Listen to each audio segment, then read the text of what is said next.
Le ministre sortant, contraint à la démission après les révélations de Mediapart, est revenu sur ses actions au ministère de la Transition écologique. Notamment les fermetures de 4 centrales à charbon et de la centrale nucléaire de Fessenheim. Je crois qu'aucune maladresse commise, aucune erreur regrettée et payée au prix le plus élevé et le plus cruel ne peut venir effacer les actes posés, les avancées réalisées. Après avoir rappelé qu'il partait par esprit de responsabilité, François de Rugy a évoqué le double soulagement de sa démission. Un soulagement politique d'abord, parce que je sais votre compétence. Il est aussi un soulagement plus personnel. Et je ne m'étendrai pas longuement sur ce point. Chacun le comprendra.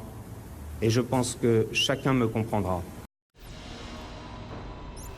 Être ministre d'État, c'est d'abord la reconnaissance d'un parcours politique. Et ça correspondait au profil de mes prédécesseurs, comme ça correspondait aussi au profil de François Bayrou quand il a été ministre, ou de Gérard Collomb.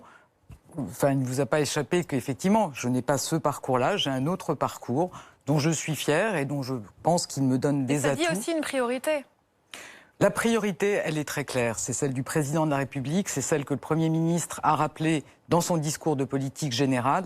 La transition écologique et solidaire, c'est l'une des priorités de cet acte 2 du quinquennat. Et moi, je peux vous assurer que je la porterai avec détermination. C'est ici que la flèche s'est écrasée, emportant avec elle une partie du toit. Mais cette zone, désormais dégagée, n'est pas encore complètement sécurisée. Elle ne le sera pas avant le printemps 2020. En attendant, aucun homme ne peut y aller. Seuls des robots ou des engins de chantier pilotés à distance y ont accès. Nous, on essaie d'aller relativement vite avec le maximum de garanties pour la vie des hommes et pour bien sûr l'édifice. Là, on n'en est pas du tout à la terme de restauration. Là, on en est encore dans l'urgence impérieuse de sécurisation de l'édifice. Un ton qui tranche radicalement avec la promesse du président de la République de reconstruire Notre-Dame en 5 ans.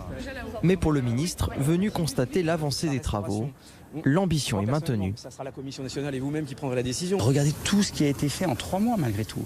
Regardez toute la sécurisation du site, tous les pignons qui ont été sécurisés.